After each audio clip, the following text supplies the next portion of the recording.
ಎಲ್ಲರಿಗೂ ದೀಪಾವಳಿ ಹಬ್ಬದ ಹಾರ್ದಿಕ ಶುಭಾಶಯಗಳು. ಹಾಯ್ ಫ್ರೆಂಡ್ಸ್, ಎಲ್ರಿಗೂ ನಮಸ್ಕಾರ. Welcome to my channel. ಮೊದಲನೇದಾಗಿ ಎಲ್ಲರಿಗೂ ದೀಪಾವಳಿ ಹಬ್ಬದ ಹಾರ್ದಿಕ ಶುಭಾಶಯಗಳು. ನಮ್ಮ ಮನೇಲಿ ನಾವು ಇವತ್ತು ಅಮಾವಾಸ್ಯೆ ಮಾಡಿದ್ವಿ. ಗ್ರಹಣ ಬಿಟ್ಟ ಮೇಲೆ ಎಲ್ಲ ಮತ್ತೆ ಸ್ವಚ್ಛ ಮಾಡಿಕೊಂಡು ಈಗ ಸೆಲೆಬ್ರೇಟ್ ಮಾಡತ್ತೀವಿ. ಬರ್ರಿ ರಂಗೋಲಿಯಿಂದ ಸ್ಟಾರ್ಟ್ ಮಾಡೋನು. ನಾವು ಯಾವ ರೀತಿ ರಂಗೋಲಿ ಹಾಕಿವಿ ಮನೆಯೊಳಗಂತ ತೋರಿಸ್ತೀನಂತ. ನನಗೆ ಈ ರೀತಿ ದೊಡ್ಡದಾಗಿ ರಂಗೋಲಿ ಹಾಕೋದು ಅಂದರೆ ಇಷ್ಟ. ಫ್ರೀ ಹ್ಯಾಂಡ್ ಹಾಕ್ತೀನಿ. ನನಗೆ ಚುಕ್ಕೆ ಇಟ್ಟಷ್ಟು ದೊಡ್ಡದಾಗಿ ಹಾಕಕ್ಕೆ ಬರಲ್ಲ.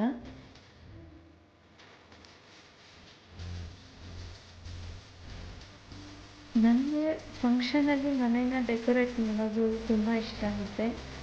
ನಾನು ಇದೆಲ್ಲ ಹೂವಿನ ಮಾಲೆ ಇದೆಲ್ಲ ನಾನೇ ರೆಡಿ ಮಾಡ್ತೀನಿ.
ದಿಸುವೆ ದಯ ತೋರಮ್ಮ ವಾರಿ ಜನಾಭನ ಸತಿ ಲಕ್ಷ್ಮಿ ಆಹ್ವಾನಿಸುವೆ ನೀ ಬಾರಮ್ಮ.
ಫ್ರೆಂಡ್ಸ್, ನಾವು ನಮ್ಮ ಕುಟುಂಬದ ಜೊತೆ ಯಾವ ರೀತಿ ದೀಪಾವಳಿನ ಸೆಲೆಬ್ರೇಟ್ ಮಾಡಿದ್ವಿ ಅಂತ ಒಂದು ಸ್ಮಾಲ್ ವಿಡಿಯೋನ ಮಾಡಿ ಹಾಕಿದ್ದೀನಿ. ಈ ವಿಡಿಯೋ ಐ ಹೋಪ್ ನಿಮ್ಮೆಲ್ಲರಿಗೂ ತುಂಬ ಇಷ್ಟ ಆಗುತ್ತೆ ಮತ್ತು ಡೆಕೋರೇಷನ್ಸ್ ಎಲ್ಲ ತುಂಬ ಇಷ್ಟ ಆಗುತ್ತೆ ಅಂತ ಅಂದ್ಕೊಂಡಿದ್ದೀನಿ. ಸೊ ವಿಡಿಯೋ ಇಷ್ಟ ಆಗಿದ್ದರೆ ಲೈಕ್ ಮಾಡಿ, ನಿಮ್ಮ ಫ್ರೆಂಡ್ಸ್ ಆ್ಯಂಡ್ ಫ್ಯಾಮ್ಲಿಗೆ ಶೇರ್ ಮಾಡಿ, ಹಾಗೆ ನನ್ನ ಚಾನಲ್ನ ಸಬ್ಸ್ಕ್ರೈಬ್ ಮಾಡ್ಕೊಳ್ಳಿ. ಪಕ್ಕದಲ್ಲಿರೋ ಬೆಲ್ ಐಕನ್ ಒತ್ತಿ. Thanks for watching. Love you all. Bye.